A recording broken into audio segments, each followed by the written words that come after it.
વિક્રમ સંવત 2080 ફાગણ સુદ આઠમ તારીખ 17/3/2024 રવિવાર. વાલા ભક્તો, આવો નજીક થઈએ. ભાગ 42. ખોટો અભિપ્રાય પણ સાચી લાગણી. અભિપ્રાય ખોટો પણ લાગણી સાચી, આવું જીવનમાં ક્યાંક બનતું હોય છે. એનો એક આ નાનકડો પ્રસંગ છે. એમાં ઘણું બધું આપણને જાણવા મળે એવું છે. અદ્ભુત વાર્તા છે. લેખક અનંત વ્યાસ ભાવનગર એના ખુદના અનુભવને એ પોતાની કલમે કંડારે છે.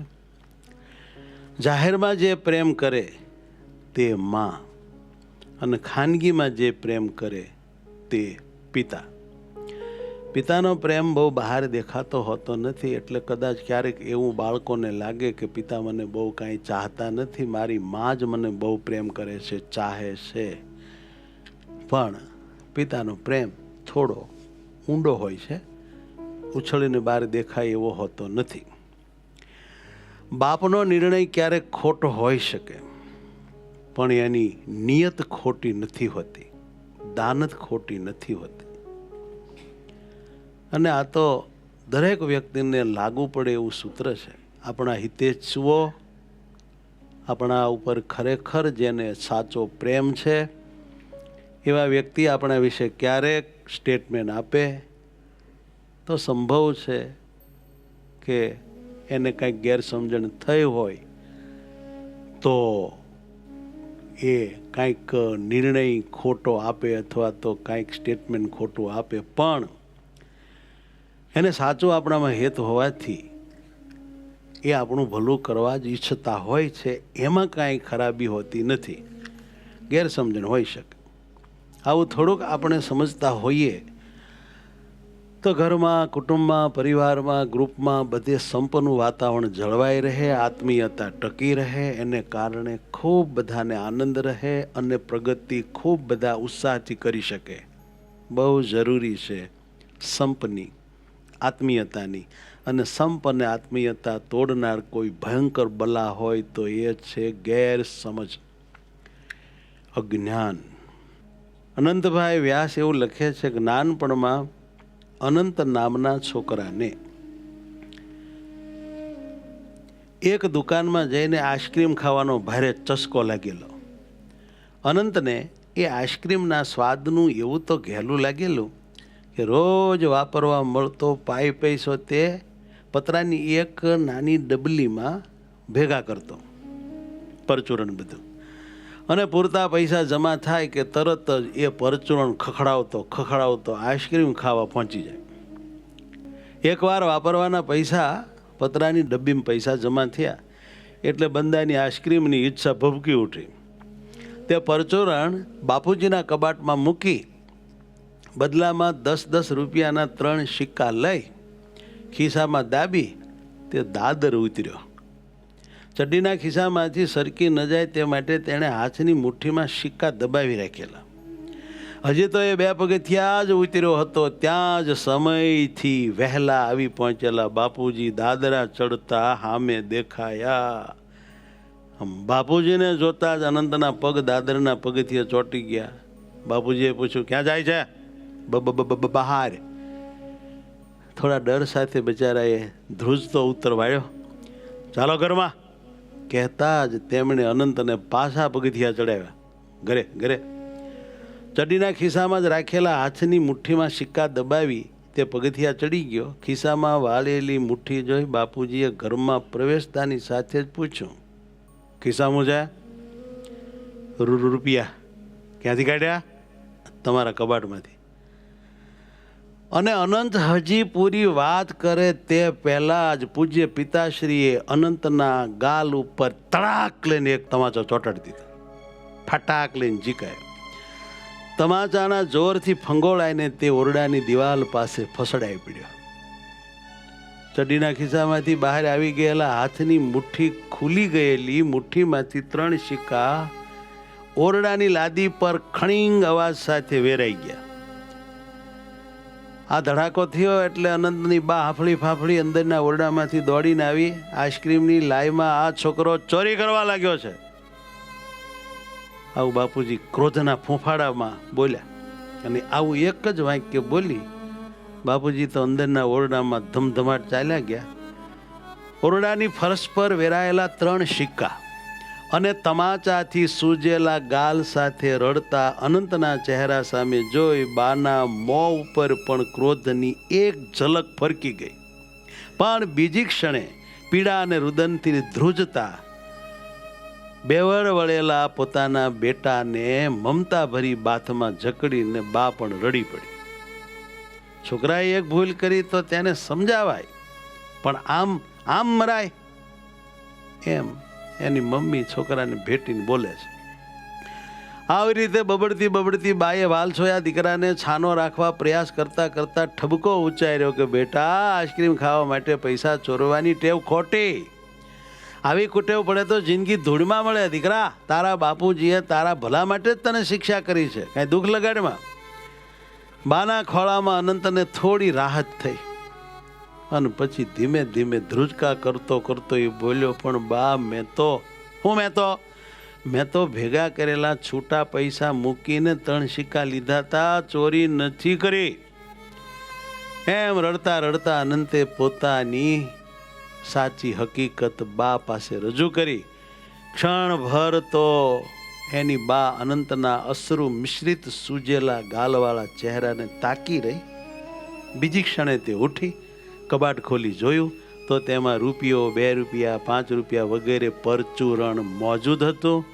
કંઈ ચોરાઈ ગયેલું નહોતું. પરચુરણ સમેટી બા સીધી જ બાપુજીના ઓરડામાં ગઈ અને બધી જ વાતનો ખુલાસો કર્યો.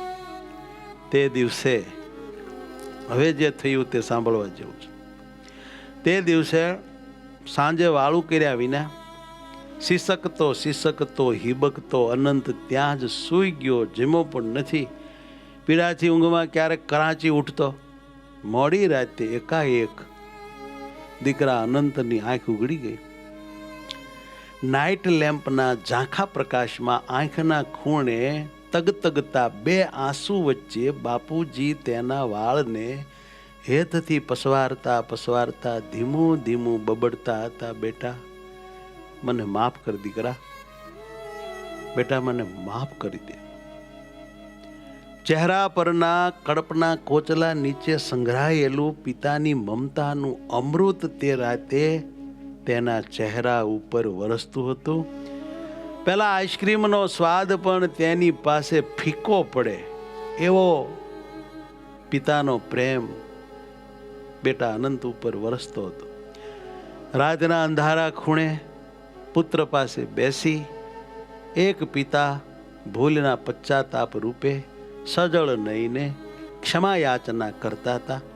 બાપુજીની મહાનતા આંખને ભીંજવી જાય એવી છે. આ વાર્તા પૂરી થઈ. આ વાર્તામાં ઘણું બધું કહેવાઈ ગયું. આપણે સમજીએ તો આમાં ઘણું બધું સમજવા જેવું છે. એના 2 દોહરા સાર રૂપે આપની આગળ પ્રસ્તુત કરું છું. પૂર્ણ ખાતરી કર્યા વિના જ્ઞાન કોઈ અભિપ્રાય. પૂર્ણ ખાતરી કર્યા વિના જ્ઞાન કોઈ અભિપ્રાય. બાંધી લેવાની ઉતાવળ,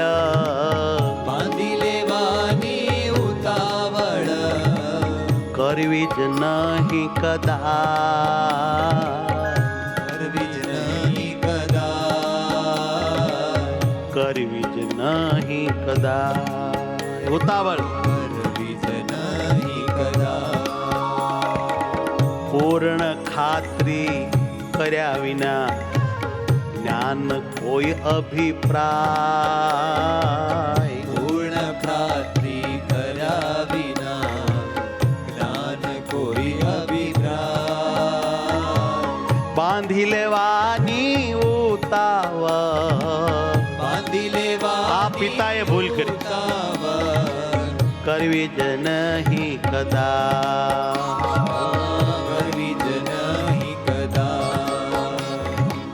ઉતાવળ થઈ ગઈ, ફટાક લઈને લપડાક મારી દીધી, ચોર સમજી. દીકરો ચોર હતો નહીં. આવી બધી ગેરસમજણો આપણા હૃદયમાં બહુ દુઃખ ઊભા કરે છે. ભગવાન બચાવે ગેરસમજણથી. ગેરસમજણમાં કેટલાક પિતા પુત્રને વેર થઈ જાય, કેટલાક પતિ પત્નીને વેર થઈ જાય, કેટલાક ગુરુ શિષ્યને વેર થઈ જાય, કેટલાક ભાઈ ભાઈને વેર થઈ જાય, કેટલીક દેરાણી જેઠાણીને વેર થઈ જાય, કેટલાક ભાગીદારોને વેર થઈ જાય. છેવટે એવો છૂટા પડી જાય છે અને બે પક્ષે બહુ નુકસાની જતી હોય છે.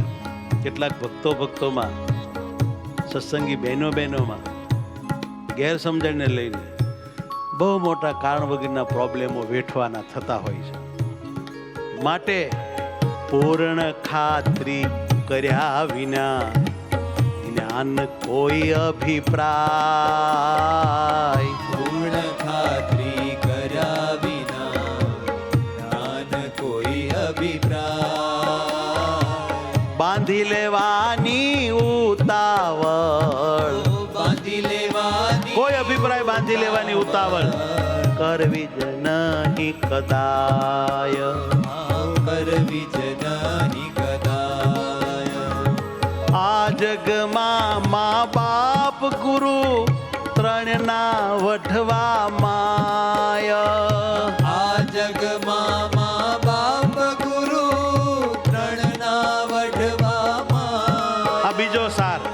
આ જગમાં મા બાપ ગુરુ ત્રણના વઢવા માય, આ જગમાં મા બાપ ગુરુ ત્રણના વઢવામાં.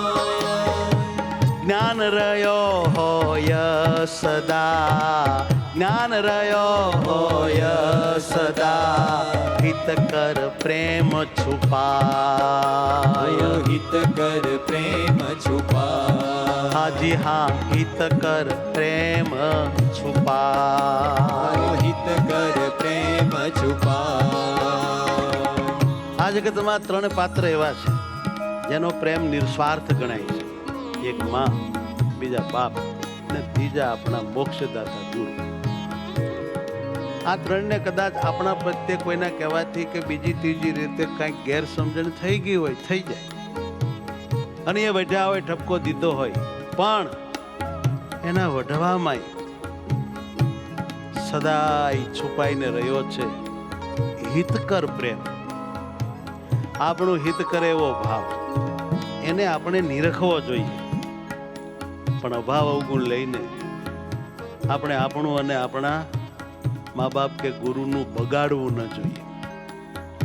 આ જગમાં મા બાપ ગુરુ ત્રણના વઢવા માય, આ જગમાં મા બાપ ગુરુ ત્રણના વઢવામાં. જ્ઞાન રહ્યો હોય સદા, જ્ઞાન રહ્યો હોય સદા, હિત કર પ્રેમ છુપાય, હિત કર પ્રેમ છુપાય.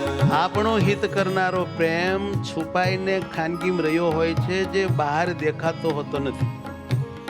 બહારથી ક્રોધ કે આપણું બગાડનારો ઠપકો દેખાતો હોય છે, પણ એની પાછળ ભાવમાં આપણું હિત કરનાર પ્રેમ છુપાયેલો હોય છે. એને નિરખતા શીખવું જોઈએ. આ જગમાં મા બાપ ગુરુ ત્રણના વઢવા માય, આ જગમાં મા બાપ ગુરુ ત્રણના વઢવામાં. જ્ઞાન રહ્યો હોય સદા, જ્ઞાન રહ્યો હોય સદા, હિત કર પ્રેમ છુપાય, હિત કર પ્રેમ છુપાય. આદિ હિત કર પ્રેમ છુપાય, હિત કર પ્રેમ છુપાય. સહજાનંદ સ્વામી મહારાજ રાજની જય.